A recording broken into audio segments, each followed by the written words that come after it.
হ্যাঁ যুবক, তোমাদেরকে বলি, সামনে আসছে নির্বাচন। তোমাদেরকে ক্যারেক্টারলেস পার্সন গুলো তোমাদেরকে ব্যবহার করবে।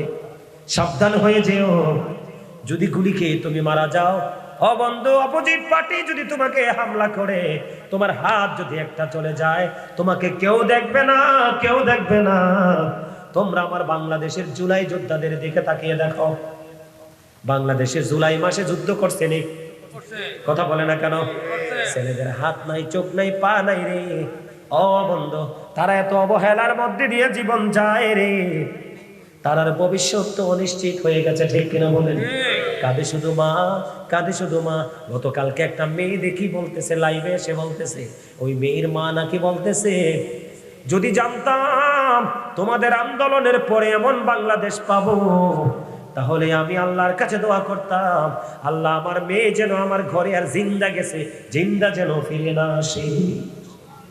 কতটা কষ্ট থেকে পেয়েছে মা, কতটা দুঃখ থেকে বলেছে।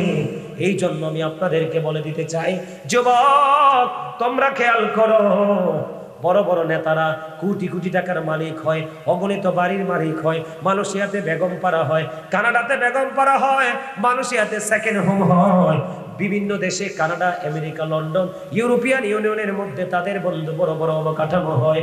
আপনারা দেখেন, যেই ছেলেগুলো তাদের ওই নেতার পিছি পিছি ঘুরে ঘুরে সাধারণ মানুষের কাছ থেকে চুরি চালিয়ে পিস্তল ঠেকিয়ে বন্ধ চাঁদাবাজি করেছে, আপনারা দেখবেন ওই নেতা বন্ধু নেতাই হয়ে আছে, কিন্তু তার প্রজারা, তার গোলামেরা, ও বন্ধু, গোলামের চাইতে আরো ছোট গোলাম হয়ে আছে। কথা বলেন না? হিসাবটা কি বুঝেন নাই? এই জন্য আমি আজকে বন্ধু ওই ভিক্ষা নিয়ে আলোচনা শুরু করেছি। এটাও এক ধরনের চাঁদাবাজি, আরেক হলো জুলুম, আরেক হলো ভিক্ষা। কারণ তুমি আরেকজনের কাছে তোমার থাকার পরেও হাত বাড়িয়েছো, তুমি তোমার সম্পদ বাড়ানোর জন্য। কিসের জন্য? আমার রাসূল বলেছে, তুমি ওই সময় সাহায্য চাইতে পারবা, ওই সময় আরেকজনের কাছে হাত পাততে পারবা যখন তোমার লজ্জাস্থান ঢাকার মতো কোনো পোশাক থাকবে না। ওই সময় তুমি কারো না কারো কাছে হাত পাততে পারবা। আমার রাসূল বলেছে, তুমি ওই সময় হাত পাততে পারবা রে, তুমি ওই সময় হাত পাততে পারবা। এক বেলার খাবারও তোমার ঘরে নাই, ওই সময় তুমি কারো না কারো কাছে হাত পাততে পারবা। তোমার ঘরে যদি সকাল এবং বিকেলের খাবার থাকে, আমার রাসূল বলেছে সকাল এবং বিকেলের খাবার তোমার ঘরে আছে, তুমি আর এই দুই বেলার খাবার থাকলে তুমি কারো কাছে সাহায্য বা ভিক্ষা করতে পারবা না। আমার কথা বুঝে আসেনি আপনাদের? আরো জোরে বলেন।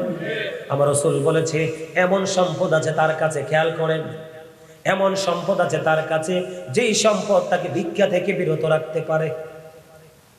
খেয়াল বুঝছেননি? নেতার কি, যারা সমাজের মধ্যে জোর করে, জবরদস্তি করে, অবন্ধ লাঠিয়াল বাহিনী দিয়ে মানুষের জায়গা দখল করে, সুদের মাধ্যমে মানুষের টাকা হরণ করে আনে, আজে নাই? করো জোরে বলেন না? বিশেষ করে দেখবেন বৃষ্টি আসলে যারা ছাগল পালে, ও বন্ধু, পাশের বাড়ির কাঁঠাল বাগানের কাঁঠালের ডালা রাখে না। কথা কন না কেন? রাখিনি, রাখিনি। আমার রাসূল বলেছে, কাল হাসরের ময়দানে তোমার কাছে কেউ যদি একটা ডালার পরিমাণ হক যদি পায় রে, তোমার ঠিকানা হয়ে যাবে বন্ধু জাহান্নাম। জোরে কন্যা নাউজুবিল্লাহ, আরো জোরে কন্যা নাউজুবিল্লাহ। বন্ধু রে, আমি আপনাদেরকে বলে দিতে চাই, রাসূল বলেছেন, তোমার কাছে এমন পরিমাণ সম্পদ আছে যেই সম্পদটা তোমাকে ভিক্ষা করা থেকে দূরে রাখতে পারে, তারপরেও তুমি ভিক্ষা করতেছো। রাসূল বললেন, তুমি তো ভিক্ষা করছো না রে, তুমি যেন জাহান্নামের আগুনের ফুলকি যেন তুমি খরিদ করছো। জোরে জোরে কন্যা নাউজুবিল্লাহ। যেই ব্যক্তি সম্পদ বাড়ানোর জন্য, কিসের জন্য? যেই ব্যক্তি সম্পদ বাড়ানোর জন্য মানুষের কাছে শুধু সাহায্য চাইতে থাকে, শুধু সাহায্য চাইতে থাকে, রাসূল বললেন, তুমি তো সাহায্য চাইলে না, তুমি তো টাকা আনলে না, তুমি যেন জাহান্নামের একটা একটা করে আগুনের তুমি অংশ তুমি কি করলা? খরিদ করে নিলা। চলো চলো কন্যা নাউজুবিল্লাহ। বন্ধুরে আমার, হযরত উবাইদুল্লাহ রাদিয়াল্লাহু তাআলা আনহু থেকে হাদিস বর্ণিত, তিনি বললেন, আমার কাছে দুই ব্যক্তি আসলো। খেয়াল করেন, আমার কাছে দুইজন লোক আসলো, খেয়াল করেন অত্যন্ত গুরুত্বপূর্ণ আলোচনা। আমার কাছে দুইজন লোক আসলো, ওই দুইজন লোক এসে বলল, আল্লাহ রাসূল বিদায় হজের আগে যাকাত বন্টন করতেছিলেন। কে করতেছিলেন? আল্লাহ রাসূল যাকাত বন্টন করতেছিলেন।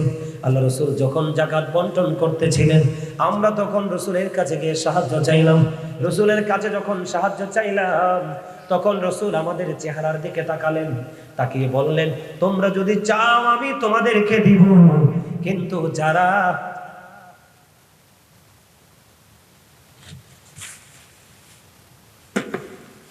তোমরা যদি চাও আমি তোমাদেরকে দিব, কিন্তু যারা কর্মক্ষম এবং ধনী তাদের হক এখানে নাই। খেয়াল করছেননি? অত্যন্ত গুরুত্বপূর্ণ জায়গা। কিসের জায়গা? অত্যন্ত গুরুত্বপূর্ণ জায়গা। যুবক, তোমাদেরকে মেন করে বলছি, বিশেষ করে মধ্যবয়সী মানুষগুলোকে মেন করে বলছি, যার গায়ে আপনার কিন্তু কোনো টাকা নাই, কি নাই? টাকা নাই, পয়সা নাই, ধন নাই, দৌলত নাই, ঘর আছে, বাড়ি আছে, টিনের হোক, বিল্ডিং হোক, যে কোনো জায়গার হোক, আপনি কর্ম করতে পারবেন কি করতে পারবেন? আপনি কর্ম করতে পারবেন, আপনার গায়ে শক্তি আছে রে। রাসূল বললেন তুমি কর্মক্ষম, কর্ম করার শক্তি আছে, কিন্তু তুমি তোমার কাছে সম্পদ নাই, কিন্তু কর্ম করার কি আছে? সমর্থ আছে। তুমি কর্ম করে তোমার ভবিষ্যৎকে তুমি গড়ে তোলো, তারপরেও মানুষের কাছে যাকাতের মাল চাইও না। দেখছেন নি বিষয়টা?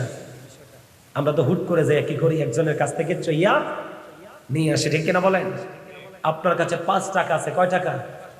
ঠিক 5 টাকা নিয়ে যাবেন মরিচ ক্ষেতের মালিকের কাছে, ভাই 5 টাকার এই দামে, এখনকার দামে 5 টাকার মরিচ দাও। কিন্তু আপনি কি করতে পারবেন না? তার কাছ থেকে আল্লাহর হস্তে চাইতে পারবেন না। যদি চান তাহলে ঠিকানা হবে কোথায়? কোথায়? আরো জোরে। কিন্তু সেই যদি ইচ্ছে করে দেয়, কোনো সমস্যা নেই। আরো জোরে বলেন। তবে হ্যাঁ, চাইতে পারবেন কখন? বন্ধুরে আমার, হযরতে, এই হাদিসটা অত্যন্ত গুরুত্বপূর্ণ, শোনেন। হযরতে কাবিসা রাদিয়াল্লাহু তাআলা আনহু তিনি বললেন, আমার অভাব দেখা দিল, বড় বিপদে পড়ে গেলাম আমি রে, বড় বিপদে পড়ে আমি আল্লাহ রাসূলের কাছে চলে গেলাম, গিয়ে বললাম, ইয়া রাসূলুল্লাহ, ইয়া হাবিবাল্লাহ, নবী গো, আমার তো অনেক বড় অভাব দেখা দিয়েছে গো নবী। ও রাসূল, আমার অনেক বড় অভাব দেখা দিয়েছে গো রাসূল, আমি সাহায্যের জন্য এসেছি। আমার রাসূল বললেন, তুমি অপেক্ষা করো, অপেক্ষা করো। এই অপেক্ষা করলেন, আর রাসূল বলতে লাগলেন, 3 শ্রেণীর মানুষ ছাড়া কেউ কারো কাছে সাহায্য চাইতে পারবে না, ভিক্ষা করতে পারবে না। এই 3 শ্রেণীর মানুষ কে রে? ও বন্ধু, এই 3 শ্রেণীর মানুষ হলো, যেই ব্যক্তিটা অনেক বেশি ঋণী হয়ে গেছে। কি হয়ে গেছে? অনেক বেশি ঋণী হয়ে গেছে। আমাদের মধ্যে আছে না অনেকে ঋণগ্রস্ত? আরো জোরে বলেন না, আছে না নাই? আমার রাসূল বলে দিলেন, অনেক বেশি ঋণগ্রস্ত যে ব্যক্তিটা হয়ে গেছে রে, সেই ব্যক্তি ওই ঋণ পরিশোধ না হওয়া পর্যন্ত, ওই ঋণ পরিশোধ না করা পর্যন্ত ওই ব্যক্তিটা মানুষের কাছে সাহায্য চাইতে পারবে, এবং আপনারাও সাহায্য দিতে পারবেন। জোরে জোরে কন্যা সুবহানাল্লাহ। আমাদের দেশে তো ঋণগ্রস্ত মানুষকে যদি টাকা পরিশোধ করতে না পারে, তারে মাইরা তুষ করে ফেলে, করে না? কথা বলেন না কেন? আপনারা দেখেছেন কিনা জানি না, কয়েকদিন আগে আপনার ইয়াতে ময়মনসিংহে একটা ঘটনা করছে। আমার দাদা, আমাদের বাড়ি, আমার দাদা মারছে, এনার বাড়ি হলো দারুরা, আমাদের বাড়ি দাদা। নাউজুবিল্লাহ বলেন। এই কয়েকদিন আগে রিসেন্ট একটা ঘটনা ময়মনসিংহে। আপনার একজন মসজিদের ইমাম সাহেব, দেখেন কত অসভ্য হতে পারে। রায়হান নেই, সে সুদে টাকা লাগাইছে। কি করছে? সুদে টাকা দিতে পারে না, গরিব মহিলা টাকা দিতে পারে না, আইসা তার সুদি লাঠিয়াল বাহিনী নিয়ে আইসা ওই মহিলার ঘর দুয়ার সব ভেঙে নিয়ে গেছে। জোরে কন্যা নাউজুবিল্লাহ। নাউজুবিল্লাহ বলেন। রাসূল কি বলেছেন? একটা মানুষ ঋণী হয়ে গেছে, অনেক বেশি ঋণ। সে তো জানতো না তার জীবনে এমন বিভৎস সময় চলে আসবে। আমার রাসূল বললেন, ওই ঋণী মানুষ যদি কারো কাছে সাহায্য চায়, তোমার যদি কোনো সমস্যা না হয়, তাকে তুমি ওই পর্যন্ত দান করো যেই পর্যন্ত না সে ঋণ মুক্ত হতে না পারে। জোরে কন্যা সুবহানাল্লাহ, আরো জোরে বলেন না সুবহানাল্লাহ। বন্ধু 2 নাম্বার হলো, আমার রাসূল বলে দিয়েছে রে, আমার রাসূল জানিয়ে দিয়েছে রে বন্ধু, তোমাদের মধ্যে দুর্ভিক্ষ শুরু হলো অথবা বড় কোনো বিপদ, আসমানি গজব আসলো, বন্যা আসলো, কি আসলো, বন্যা এসে ঘর বাড়ি নিয়ে যায় কিনা? কথা বলে না কেন? ঘর বাড়ি, ও বন্ধু, তার কোনো কিছুই তো রাখে না, সব কিছু ওই বন্যার পানি নিয়ে যায় রে। বন্যা আসার পরে কয়দিন আগে কি বন্যা হয়েছে না? ভারতের পানি নামলো। আমি এক এলাকার মধ্যে দিয়েছিলাম 1,20,000 নি, আমি একটা এলাকার মধ্যে, যে গত বন্যায় হলো, আমি একটা এলাকার মধ্যে দিয়েছিলাম 1,15,000 থেকে 20,000 টাকা। কেমনি দিছি জানেননি? আমি আগে ওই এলাকার মানুষগুলোর, গরিব যারা বেশি ক্ষতিগ্রস্ত হয়েছে তাদের তালিকা করেছিলাম। তালিকা করে বন্ধু কার ঘরে কতজন সদস্য, সদস্য হিসাব করে দিয়েছিলাম। যার ঘরে 5 জন সদস্য তার হলো 2,500 টাকা, আর যার ঘরে 10 জন সদস্য তার হলো বন্ধু 5,000 টাকা। এমনি করে করে একটা গ্রামের মধ্যে দিয়েছিলাম। কেন জানেননি? সবাই তো বন্ধু ধান চাল চিরা মুড়ি খিচুড়ি খাওয়ায়, ঠিক কিনা বলে? কিন্তু তার যদি কোনো পানিবাহিত কোনো রোগ যদি হয়, কোনো সমস্যা যদি হয়, খাবার খাওয়ার পরে যদি তার কোনো গ্যাস্ট্রিক আলসার হয়, যেই কোনো সমস্যা হয়, ছোট ছোট বন্ধু বাচ্চাদের সমস্যা হলে ওর স্যালাইন লাগবে, এই যে জিনিসগুলো লাগবে, বন্ধু সে টাকা পাবে কোথায়? এই জন্য মাথা পিছে 500 টাকা করে দিয়েছিলাম। জোরে কন্যা সুবহানাল্লাহ। এই জন্য আমার রাসূল বলেছে, যখন কোনো বন্যা হবে, যখন কোনো প্লাবন হবে, যখন কোনো গুরু দুরুনের, যখন কোনো বিপর্যয় ক্ষতির মুখে পড়বে, বন্ধু যদিও সে ধনী, এই মুহূর্তে তার সব হারিয়ে ফেলেছে, আমার রাসূল বলে দিলেন, ওই মানুষগুলো যতক্ষণ না পর্যন্ত আবার ঘুরে না দাঁড়াতে পারে, ততক্ষণ পর্যন্ত তোমরা তাকে সাহায্য করতে থাকো। যারে কন্যা সুবহানাল্লাহ। আরেকজন হলো সত্যিকার অর্থে অনেক বেশি গরিব মানুষ। কি মানুষ? সত্যিকার অর্থে বন্ধু অনেক বেশি গরিব মানুষ। কিন্তু আমার দিকে খেয়াল করেন, আমার ওয়াজে কি আপনার বিরক্ত হয়? ভাল লাগতেছে না? নতুন ওয়াজ না, এগুলো কিন্তু সহজে শুনবেন না, এগুলো কিন্তু সহজে শুনবেন না। কিন্তু আমার সবসময় ব্যতিক্রম চিন্তা থাকে, সব সময় উল্টো দিকে হাঁটার চেষ্টা করি। কেন জানেন? কারণ কমন বিষয়গুলো মোটামুটি সবার মধ্যে থাকে, কিন্তু এই বিষয়গুলো নিয়ে জানা বেশি দরকার, বেশি জরুরি। কথা বলেন না কেন? এই বিষয়গুলো যখন জানা থাকবে, প্রত্যেকটা মানুষ তার আত্মসম্মানকে অক্ষুণ্ণ রেখে পথ চলার চেষ্টা করবে, ঠিক না? আপনি আপনার আত্মসম্মানকে কখন চাবেন, তখনই হঠাৎ মনে হয়ে যাবে, গাজী সুলাইমান আল কাদরি হুজুর আমরা দাওয়াত দিয়ে এনেছিলাম, হুজুর তো বলেছে আমার পকেটে নাই, কি হচ্ছে, ঘরে তো আছে, আমি ঘর থেকে নিয়ে এসে চা খাবো, তারপর আমি কারো কাছ থেকে চা খুঁজে খাবো না। আমার থাকার পরে যদি অন্যের কাছে চা খুঁজে খাই, এটাও ভিক্ষার সমতুল্য। তবে হ্যাঁ, যদি আপনাকে কেউ ডেকে আদর করে খাওয়ায়, এটা হলো প্রেম, এটা মহব্বত, এটা হলো বন্ধন। এটা যদি করতে পারেন তাহলে তো কোনো সমস্যা নাই। যদি কন্যা সুবহানাল্লাহ। দেখেন বন্ধু, একটা মানুষ, ধরেন আপনার এলাকার একজন মানুষ বলল আমি গরিব, আমাকে সাহায্য করো।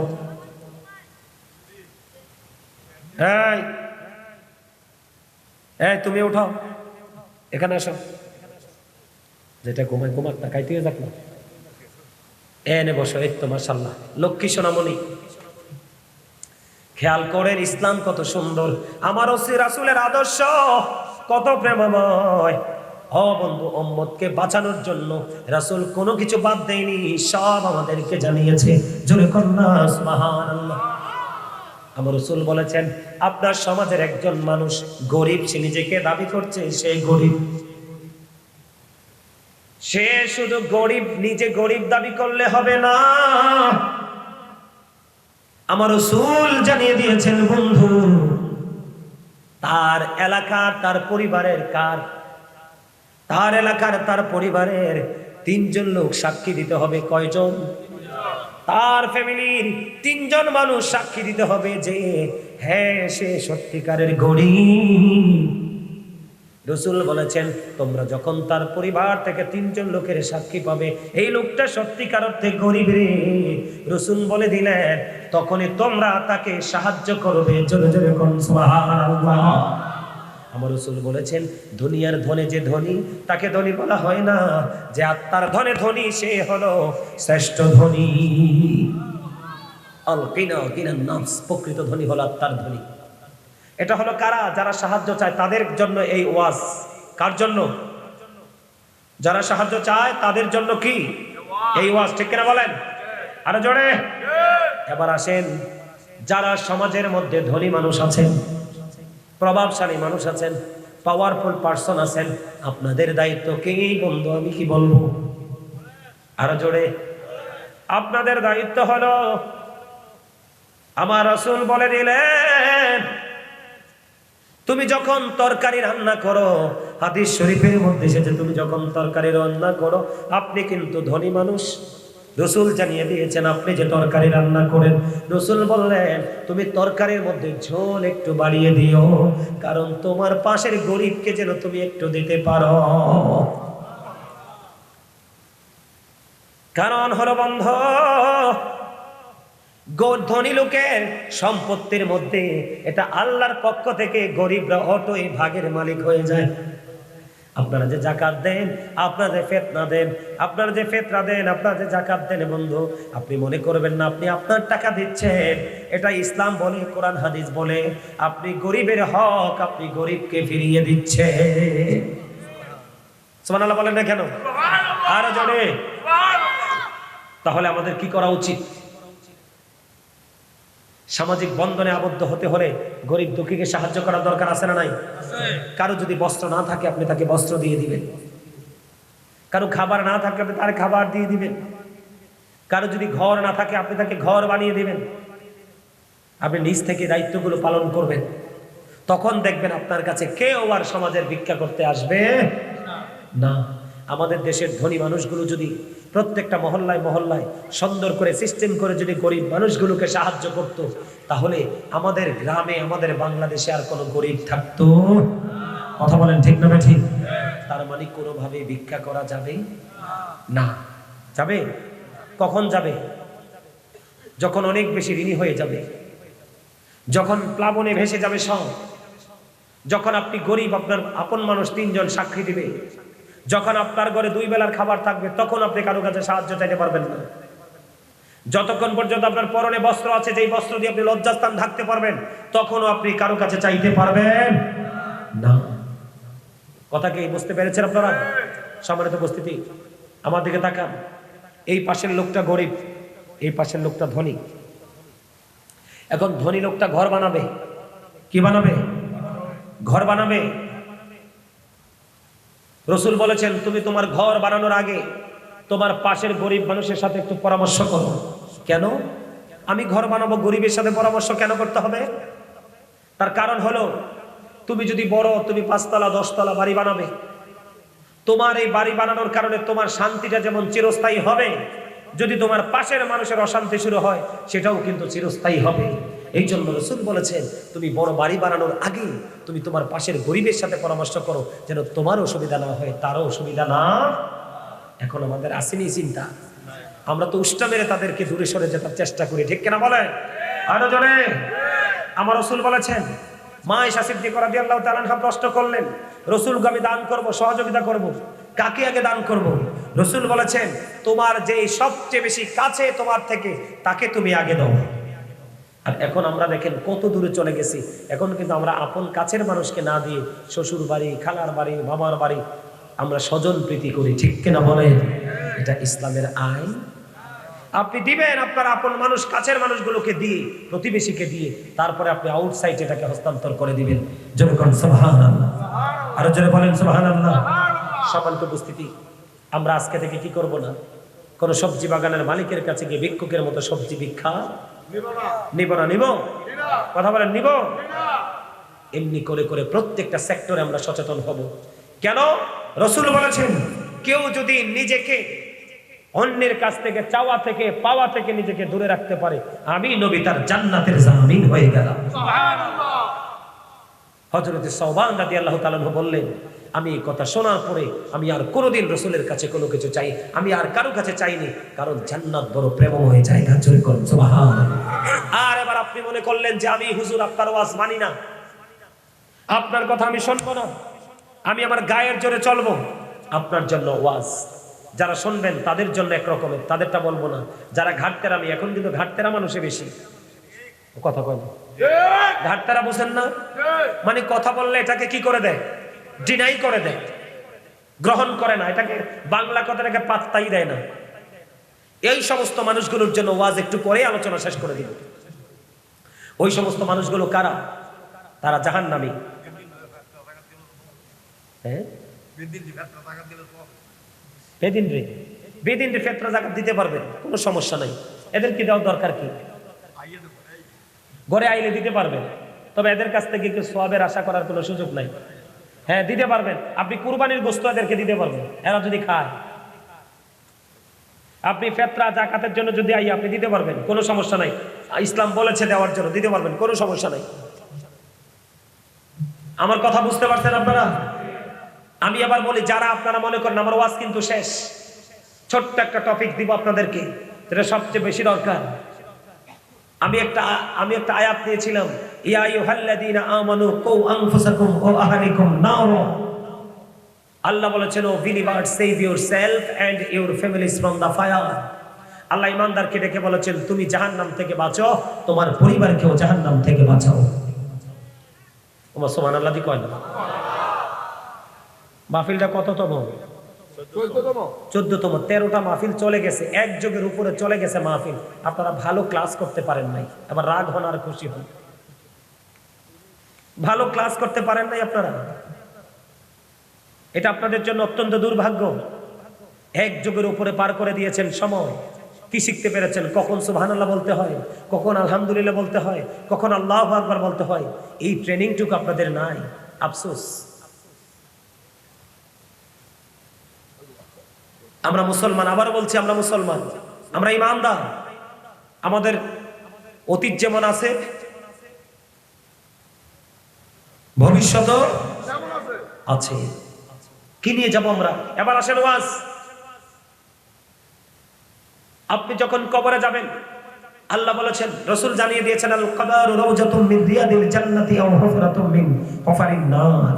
কবরটা জান্নাতের একটা বাগান হবে, জাহান্নামের একটা গর্ত হবে। যারা মানবে, এই যে এতক্ষণ ওয়াজ করলাম, সোজা কথা, নিজের থাকলে কারো কাছে চাওয়া যাবে না, টাকা দিয়ে কিনে আনবো।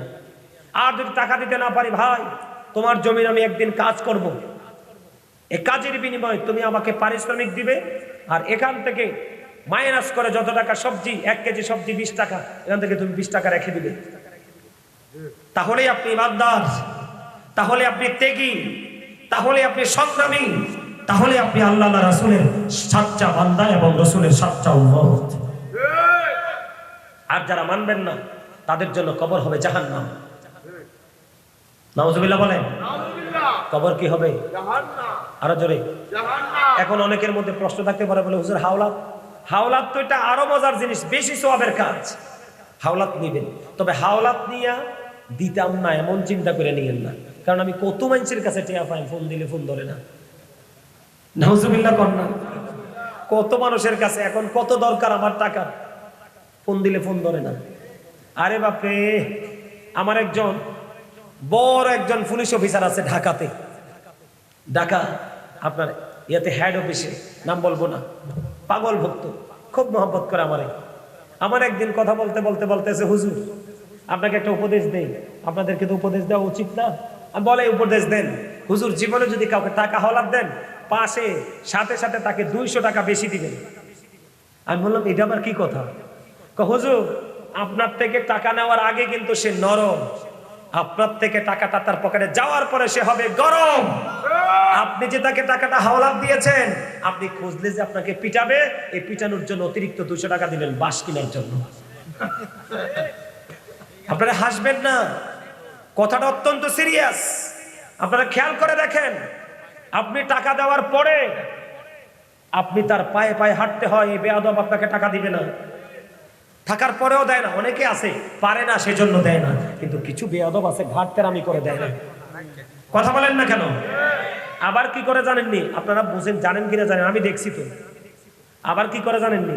আপনি যদি টাকাটা বেশি খুঁজেন, সে আপনার সাথে আগ বাড়িয়ে বাজে বাজে কথা বলবে। আপনি একটু ঝগড়া করেন, কি করেন? ঝগড়া করতে করতে আপনি তার হাতে কি করেন? গায়ে হাত দেন। যদি গায়ে হাত দিচ্ছেন, লগে কিন্তু তার চেলা বলে, চেলা চামচা, চামচা কিন্তু মোবাইল রেডি করে রাখছে, হাত দিছেন তো এবার শেষ মিটিং। আপনি তো টাকা তো পাবেনই না, বরং আপনাকে জরিমানা করবে। নাউজুবিল্লাহ বলেন। শিখাই দিয়ে গেলাম কথাগুলো, বাস্তবে দেখছি অনেক। সতর্কভাবে চলবেন। আমাদেরকে দেখান, যারা হুজুরের কথা মানবেন না, হুজুরের কথা মানেই তো কোরআন হাদিসের কথা। যারা মানবেন না তাদের জন্য বলছি, আল্লাহ বলেছেন ইন্নাল্লাহা লা ইয়াজলিমুন নাসা শাইয়্যা ওয়ালাকিন্নান নাসা আনফুসাহুম ইয়াজলিমুন। আল্লাহ বলেছেন সূরা ইউনূসের 44 নম্বর আয়াত, আল্লাহ বান্দার উপর অত্যাচার করে না, বান্দা নিজেই নিজের উপর অত্যাচার করে। খেয়াল করেন, আল্লাহু লা ইউহিব্বুজ জালিমিন। যারা অত্যাচারী, যারা জালেম, আল্লাহ বলেছেন আল্লাহ তাদেরকে পছন্দ করে না, ভালোবাসে না।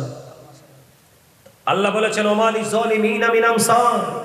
জালেমরা যখন বিপদে পড়ে যায়, আল্লাহ তাদের জন্য কোনো সাহায্যকারীও রাখে না। নাউজুবিল্লাহ বলেন। তিনটা অপশন। কয়টা? বান্দা নিজে নিজের উপর জুলুম করে, আল্লাহ জুলুম করে না। যারা করে তাদেরকে আল্লাহ পছন্দ করে না, আর যাদেরকে আল্লাহ পছন্দ করে না তারা বিপদে পড়লে তাদের জন্য কোনো সাহায্যকারীও করে না, রাখে না। নাউজুবিল্লাহ বলবেন না? কত নির্মম, কত ভয়ঙ্কর তথ্য দেখেন। আল্লাহ বলেছেন ইন্না বাতশা রাব্বিকা লাশাদীদ। আল্লাহ ধরবে খুব শক্তভাবে, আল্লাহর পাকড়াও বড় শক্ত, বড় কঠিন। আল্লাহ বলেছেন ইন্নাল্লাহা সারিউল হিসাব। আল্লাহ হিসাব নেবে চুকিয়ে চুকিয়ে। আপনি কিন্তু সেদিন কাউকে দোষ দিতে পারবেন না, কারণ ওয়াইদাল কুবুরু বুসিরাত আলিমাত সুম্মা কদ্দামাত ওয়া আখার। কবর যখন ওপেনিং করা হবে, তখন আপনি আমরা প্রত্যেকে কে কি করেছি আর কি করিনি প্র্যাকটিক্যালি দেখতে পাবো, জানতে পারবো। আমার হিসাব কি বোঝেন? বলে হুজুর এই কথাগুলো কেন বললেন? আমি জাহান্নাম নিয়ে কথা বলছি। খেয়াল করেন, যারা মানবেন না, যারা বেয়াদবি করে করে চলবেন, তাদের জন্য ওয়াজ। কবরে যাওয়ার পর আপনি উত্তর দিতে পারবেন না, সাজা শুরু। আল্লাহ মাটিকে ডাক দিয়ে বলবে, মাটি শক্ত করে তাকে চাপ দাও। চাপটা দিতে দেরি, আপনার হাড়গুলো একটা ভেঙ্গে আপনি কিন্তু জীবন্ত থাকবেন, তখন মরা না। একটা হাড় আর একটা হাড়ের মধ্যে ঢুকে যাবে, কান্না, চিৎকার, হাহাকার, কেউ আপনার পাশে থাকবে না। ওই যে দুনিয়া, আল্লাহ রাসূল বলেন শুধু দুনিয়া নিয়ে, বউ বাচ্চা নিয়ে পড়েছিলেন, ওই সমস্ত মানুষগুলোর জন্য আল্লাহ ওয়াজ করেছে। কোরআন শরীফের 19 পারা সূরা শুআরা 88 নম্বর আয়াত, ইয়াউমা লা ইয়ানফাউ মালু ওয়ালা বানুন। ওই কিয়ামতের দিন আপনার ধন সম্পদ, সন্তান সন্ততি কিচ্ছু কাজে আসবে না। নাউজুবিল্লাহ বলেন না কেন? আরো জোরে বলেন না নাউজুবিল্লাহ। অত্যন্ত বিপদ না সামনে? কথা বলেন না, বিপদ তো। জাহান্নামীদের জন্য সবচেয়ে কম আযাব হলো আগুনের এক জোড়া জুতা। এই জাহান্নামের আগুনটা পৃথিবীর আগুন থেকে 69 গুণ বেশি পাওয়ারফুল হবে। নাউজুবিল্লাহ বলেন। কেন জানেন? এই আগুনটাকে আল্লাহ 1000 বছর তাপ দিয়েছে, রং হয়েছে সাদা। আরো 1000 বছর তাপ দিয়েছেন, রং হয়েছে লাল। আরো 1000 বছর তাপ দিয়েছেন, রং হয়েছে কালো। 3000 বছর উত্তপ্ত করে জাহান্নামের আগুনটাকে জাহান্নামীদের জন্য বরাদ্দ করে রাখছে। এই আগুন, এইরকম আগুনের একজোড়া জুতা পরাই দেওয়া হবে পাপীদেরকে। সবচেয়ে কম আযাব এটা। পরাইতে দেরি, মাথার মগজটা বিয়ে বাড়ির গোস্তের পাতিলের মতো। আজকে আপনারা বিরিয়ানি রান্না করছেন না? বিরিয়ানির ড্যাগের কাছে কেউ ছিলেননি আজকে? এখানে আসেননি কেউ? আপনি ছিলেন, আপনি ভালোই হয়েছে, আপনি এনো আছেন। তাদের দিকে চান। এই যে চালগুলো দেওয়ার আগে পানিটা কি টকবক করে উতরাইছে না? যে উতরানো দেখলে অনেক সময় ভয় পায়। আর নিচের আগুনটা ছিল অত্যন্ত হিংস্র। যে বড় ড্যাগে রান্না হয়েছে না, এটা নিচের আগুনটা কিন্তু টকটকে লাল ছিল, কিন্তু ওটার চাইতে 69 গুণ পাওয়ারফুল, সেটা হবে কালো। রাসূল জানিয়ে দিয়েছে, ভয় করেন অন্তরে। ওই যে আমি বলছি, হৃদয় দুটো জিনিস রাখবেন, একটা হলো প্রেম আর একটা হলো ভয়। গোলামি করতে যাবেন আল্লাহ রাসূলের সাথে প্রেম নিয়ে, করার সময় বলবেন আল্লাহ আমার দ্বারা যেন কোনো ভুল না হয়, যেই ভুলে তুমি রাগ হয়ে যাবে। এমন চিন্তা রাখতে হবে ব্রেইনে, তাহলে আপনি সফল হয়ে যাবেন। সম্মানিত উপস্থিতি, বিয়ে বাড়ির গোস্তের পাতিলের মতো, কুরবানির ঈদের দিনের গোস্তের পাতিলের মতো কনকনে শীতের মধ্যে উত্তপ্ত গরম পানি যেভাবে ফুটে চুলার উপরে, তার চেয়ে ভয়ঙ্কর রূপে মাথার মগজটা উতরাতে থাকবে। জোরে কন্যা নাউজুবিল্লাহ। দুঃখজনক খবর কি জানেন? এদিকে তাকান। সম্মানিত উপস্থিতি, কাল কিয়ামতের দিন কিন্তু আসমান থাকবে না। আল্লাহ বলেছেন ইদাস সামাউন ফাতারাত ওয়া ইদাল কাওয়াকিবু ইনতাসারাত ওয়া ইদাল বিহারু ফুজ্জিরাত। আসমানটা সেদিন ভেঙে যাবে, তারকাগুলো ঝরে ঝরে পড়বে, সমুদ্র সেদিন উদ্বেলিত হয়ে যাবে। সেই দিন আল্লাহর আরশ ছাড়া কিছুই থাকবে না। এই পৃথিবী থেকে বর্তমানে এই পৃথিবী থেকে সূর্যটা 9,13,00,000 মাইল দূরে। সূর্যের আলো পৃথিবীতে আসতে সময় লাগে মাত্র 8 মিনিট 20 সেকেন্ড। প্রতি সেকেন্ডে 1,86,000 মাইল বেগে পৃথিবীর দিকে ছুটে আসে। সেই সূর্যের আলো অনেক আবরণ ভেদ করে আমাদের কাছে আসে। আমরা অনেক গরম লাগার কারণে আমরা অনেকে হিট স্ট্রোকে মারা যাই। খেয়াল করেন আযাবটা কত ভয়ঙ্কর।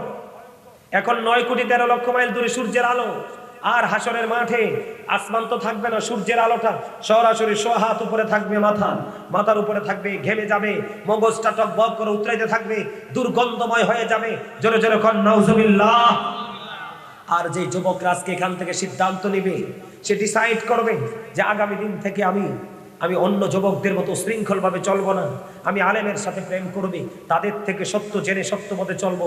এই যুবকগুলোর জন্য রাসূল বলেছেন তোমরা কোনো টেনশন করো না, সেদিন আসমান না থাকলে কি হয়েছে, আল্লাহর আরশ থাকবে। যারা ইয়াং যৌবনকালে আল্লাহ রাসূলের সাথে প্রেম করেছো, সত্যিকারের হক্কানি আলেমদের সাথে ভালোবাসার বন্ধন তৈরি করেছো, আমার রাসূল জানিয়ে দিয়েছে তোমাদের জন্য আল্লাহর আরশের নিচে একটা প্রেমময় জায়গা বরাদ্দ, তোমরা সেই জায়গায় আশ্রয় নিবে। জোরে জোরে কোন সুবহানাল্লাহ। সম্মানিত উপস্থিতি, এত ভয়ঙ্কর হবে, এত নির্মম হবে হাসর। যারা জাহান্নামী তারা পাগল হয়ে যাবে পানির তৃষ্ণায়। রাসূল বলেছে তাদের জন্য পানি বরাদ্দ করা আছে। এটা অত উত্তপ্ত গরম পানি মাথার মধ্যে ঢেলে দেওয়া হবে, ঢালতে দেরি পেটটার মধ্যে আসবে, আসতে দেরি 2 রানের মধ্যখান দিয়ে জুসের মতো গলে গলে, মোমের মতো গলে গলে লিকুইড হয়ে 2 রানের মধ্যখান দিয়ে পেটের ভিতর থেকে সব কিছু গলে গলে বের হতে থাকবে। জোরে জোরে কন নাউজুবিল্লাহ, আরো জোরে। আর যারা মানবে তাদের জন্য জান্নাতে 4টা নদী বরাদ্দ। কয়টা? যারা মানবে, যে যুবকরা মানবে তার জন্য কয়টা নদী? একটা হলো মধুর নদী, একটা হলো দুধের নদী, একটা হলো শরবতের নদী, একটা হলো পানির নদী। 4টা নহর থাকবে ইমানদার জন্য।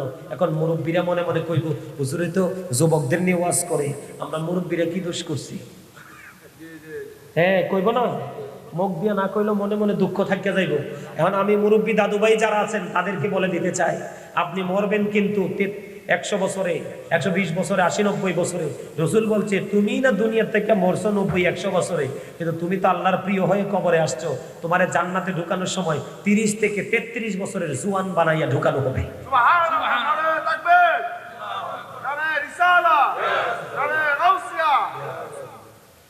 আপনাদের অবস্থা ভালো না, কি হবে ভবিষ্যৎ আমি জানি না। আফসোস, অত্যন্ত ভয়ঙ্কর অবস্থা। আমি হৃদয় থেকে বলছি, হৃদয়ের গভীর থেকে বলছি আপনাদেরকে। কি মনে করছেন আপনি? একজনের জন্য 4টা নদী বরাদ্দ, কারণ সে আল্লাহ রাসূলের কথা মেনে চলেছে। আর আরেকজনের জন্য একটা বরাদ্দ, তাও একটাই তার লাইফ শেষ।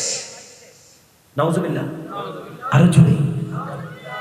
কত ভয়ঙ্কর আযাবে যারা ভোগ করবে, তাদের খাবার, তারা পেটে খিদা লাগবে, খাবারের জন্য পাগল হয়ে যাবে। আমার রাসূল বলেছে তাদের জন্য খাবার বরাদ্দ আছে জাক্কুম। কি জাক্কুম? এটা মুখের কাছে আনতে দেরি দাঁতগুলো পড়ে যাবে, পেটের মধ্যে যদি সরিষা পরিমাণ ঢুকে সবগুলো কি হয়ে যাবে, গলে ধ্বংস হয়ে যাবে। এটার বিষ সম্পর্কে একটু বলে দিতে চাই। রাসূল বলেছেন, আমার রাসূল বলেছেন, এই মুহূর্তে আপনাদের গ্রামের নাম কি? বড় আলীর চর। এই মুহূর্তে আপনার এই বড় আলীর চরের জমিনে যদি একটা ফোঁটা জাক্কুম পড়ে, কয় ফোঁটা? একটা ফোঁটা জাক্কুম পড়ে, রাসূল বলেছেন গোটা পৃথিবীর মাটি কিয়ামত পর্যন্ত বিষাক্ত হয়ে যাবে। এই পৃথিবীর মানুষ হাজার চেষ্টা করলে জমিনে কোনো ফসল ফলাতে পারবে না, এত বিষাক্ত জিনিস। যা আযাবে যারা থাকবে তাদের জন্য বরাদ্দ। চলে কর নাউজুবিল্লাহ। রাসূল জানিয়ে দিয়েছে যারা সাবধানী তাদের জন্য ওয়াজ। আযাবে যারা ভুগবে তাদের জন্য আরো ভয়ঙ্কর খাবার আছে, যেটার নাম হলো হাদিসে এসেছে তিনাতুল খাবার। রসুল গো, এই তিনাতুল খাবালটা কি গো রসুল? রসুল বলেছেন এই তিনাতুল খাবালটা হলো আরেকটা জাহান্নামীর নিংড়ানো রক্ত পুঁজ।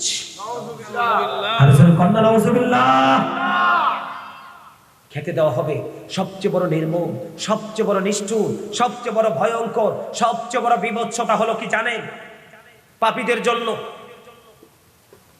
আপনি মানেন বা না মানেন, আমি আপনাকে ইনস্ট্রাকশন দিয়েছি।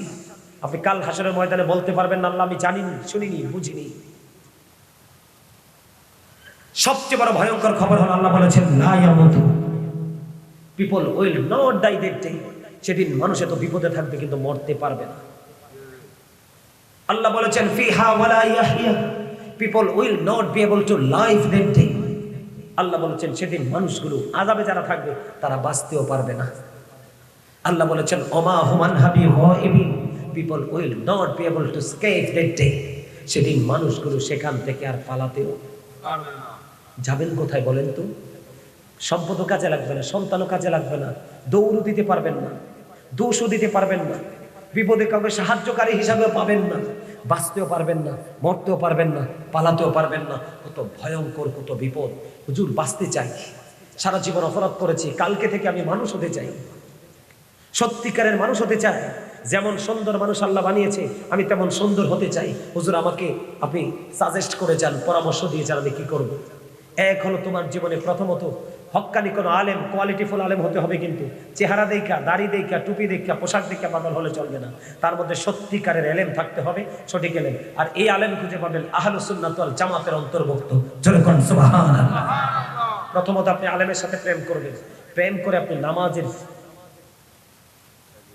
নামাজের চর্চা শুরু করে দিবেন। কারণ রাসূল আল্লাহ বলেছেন ইন্নাস সালাতা তানহা আনিল ফাহশাই ওয়াল মুনকার, নামাজ মানুষকে খারাপ কাজ থেকে বাঁচিয়ে রাখে। এবার নামাজের পাশাপাশি তওবা নিয়ে বসে যাবেন। অতুবু ইলাল্লাহি তাওবাতান নাসুহা, খালেস তওবা করবেন। তওবা করতে গিয়ে যদি আপনার মনের অজান্তে, আমি দেখছি এই যে আমার এই চাচা কিন্তু আমার ওয়াজে কাঁদছে, এই যে মুরব্বী দেখছেন, খেয়াল করছিলেন? উনি কিন্তু কাঁদছে, আমি ওনার চোখের পানি দেখছি। আমি যে ওয়াজ করতেছি ওনার চোখ দিয়ে পানি পড়তেছে। এই মুরব্বী চাচা, আজকের মাহফিল নিঃসন্দেহে কবুল হয়ে গেছে, কোনো সন্দেহ নেই। জোরে কন্যা আমিন। চোখের পানি আমি দেখেছি, চোখের পানি যে কত দাম, পৃথিবীর কোনো মূল্য দিয়ে চোখের পানি কিনা যায় না। আল্লাহর বান্দার চোখের পানি, বান্দার জান্নাতের বিনিময়ে চোখের পানি কিনে নিবে। চলে কোন সুবহানাল্লাহ। হাদিস শরীফে আসছে রাসূল বলেছে তুমি নামাজে বসে তওবা করতে করতে মনের অজান্তে মাছির মাথার সমপরিমাণ একটা ফোঁটা চোখের পানি তোমার চোখ দিয়ে বের হয়ে আসলো। রাসূল বলেছে তোমার জন্য জাহান্নামের আগুন হারাম হয়ে গেল, জান্নাত তোমার জন্য বরাদ্দ হয়ে গেল। সুবহানাল্লাহ, সুবহানাল্লাহ। সম্মানিত উপস্থিতি, আল্লাহ সুন্দর করে বানিয়েছে, মন মতো করে বানিয়েছে, মন মতো রাস্তা তৈরি করে দিয়েছে। সেই রাস্তার নাম হলো ইসলাম। ইন্নাদ দীনা ইনদাল্লাহিল ইসলাম। ইসলাম হলো আল্লাহর মনোনীত ধর্ম, আর বেঈমান কাফেরদের ধর্ম শয়তানের ধর্ম। এই জন্য আমি আপনাদেরকে সর্বশেষ যে sentence, Islam is not only a religion but also complete code of life. ইসলামের মধ্যে আপনার আমার জন্য পরিপূর্ণ এবং পূর্ণাঙ্গ জীবন ব্যবস্থা আছে। আমরা যেন ইসলামে পরিপূর্ণভাবে রূপে ঢুকে আমরা যেন আমাদের জীবনকে পরিচালনা করতে পারি, আল্লাহ যেন সেই তৌফিক দান করে। সকলে বলুন আমিন। এই বলে আমি আমার সংক্ষিপ্ত আলোচনা শেষ করে নিচ্ছি। ওয়া আখিরু দাওয়ানা আলহামদুলিল্লাহি রাব্বিল আলামিন। সম্মানিত উপস্থিতি, আমার কথায় কেউ কষ্ট পেয়ে থাকলে আল্লাহর রাস্তায় ক্ষমা করে দিবেন। যদি ভালো লেগে থাকে আমার কথার উপর ভিত্তি করে আমল করার চেষ্টা করবেন। আল্লাহ যেন আমাদেরকে ঈমান ইসলামী জিন্দেগি দান করে। সকলে বলুন আমিন।